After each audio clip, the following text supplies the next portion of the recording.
रामकृष्ण हरे. सज्जन हो, देवाची विविध रूपे या विषयावर आजचं विवेचन आहे. एकम एव अद्वितीयम ब्रह्म नेह नानास्ति किंचन. एकमेव अद्वितीय ब्रह्म पहिलं होतं. पहिले कोठेच नव्हते काही, फक्त एकमेव ब्रह्म होतं. त्याच्यानंतर तिथे स्फुरण झालं. आता आणि तिथे स्फुरणामध्ये काय झालं? एकोहम बहुश्याम, मी एकटा आहे, अनेक रूपाने नटणार. एकले न कंठेचे मनोने आयेने, केली निर्माण 14 भुवने वगैरे. म्हणजे माया तयार झाली. मायेने मग रज तम आणि सत्व ही त्रिगुणात्मक माया. मग तिने काय केलं?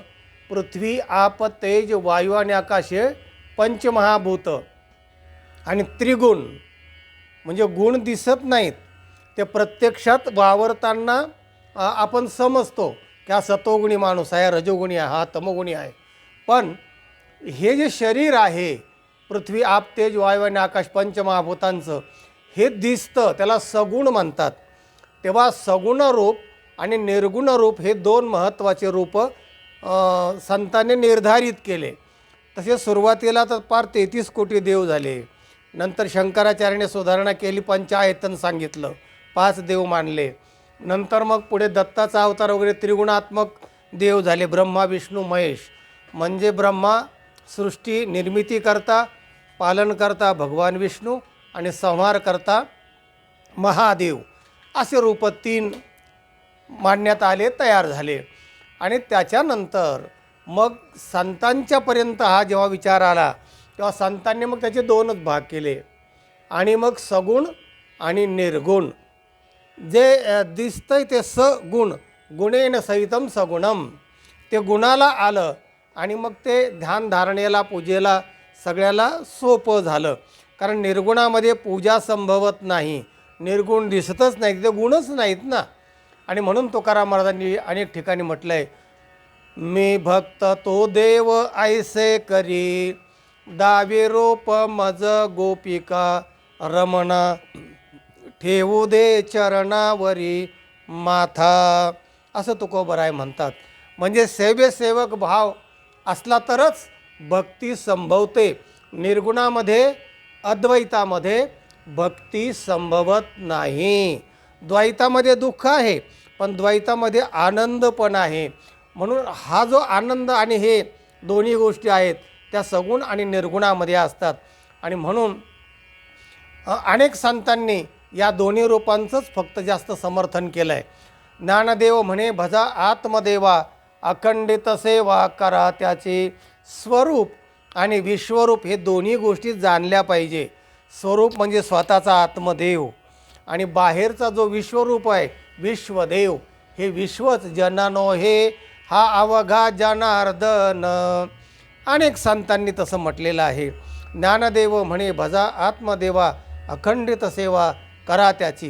म्हणजे आत्मदेवालाही जाणायला सांगितलं आहे, तिथेही सेवा करायला सांगितली. आणि जे बाह्यरूप आहे निर्गुण, माऊलींचाच एक अभंग आहे, सगुण मनो के निर्गुण रे तुझ, सगुण मनो के निर्गुण रे. सगुण निर्गुण एको गोविंदु रे, तुझ सगुण मनो के निर्गुण रे. माऊली म्हणते काय म्हणावं, तुला समजतच नाही. सगुणात तू आहेस, निर्गुणात तू आहेस. म्हणजे एकात अनेकत्व आणि अनेकात एकत्व असा आहे, तो आहे परमार्थ. दोन्ही पण जाणलं पाहिजे, 2 रूप जाणले पाहिजे. तेव्हा श्रुती नेती नेती म्हणती एको गोविंदु रे, याच अभंगात माऊली म्हणते की श्रुती म्हणते न येती, ते नाही, ते नाही, ते नाही. आहे काय? एको गोविंदु रे, एकच गोविंद आहे, तो अनेक रूपाने नटलेला आहे. नाना रूपे नटला हा रे, आणि भरोनी उरला चराचरी. असं एक हिंदी कवी, परवा आपण त्याच्यावर एक व्हिडिओ केला आहे, नजरों से देख प्यारे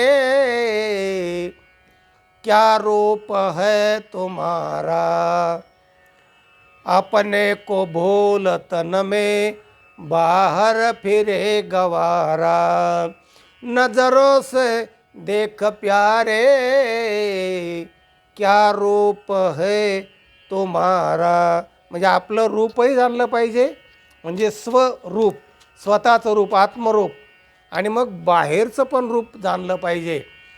आणि इथे असताना देव बाहेर आहे असं भटकत फिरणं आणि आतल्या देवाला विसरून जाणं ते पण संतांना मान्य नाही. याच अभंगामध्ये ब्रह्मानंदजी म्हणतात, मृगनाभिमे सुगंधे ओत सुंघे घास गंधी, दुनिया बनी है अंधी जाने नहे है नेरे.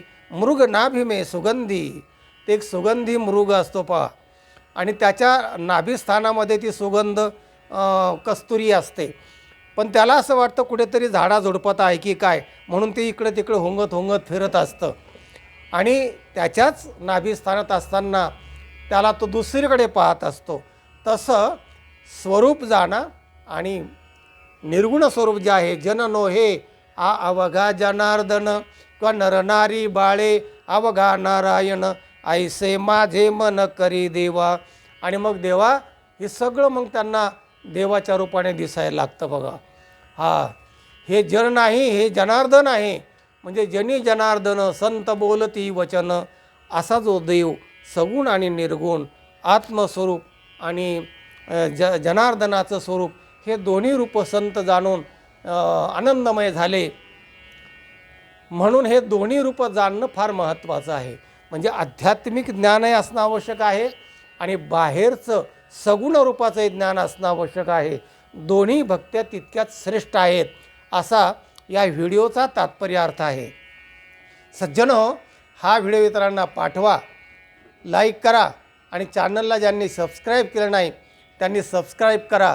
देवाची विविध रूपे असा हा आजचा विषय आहे. रामकृष्ण हरी.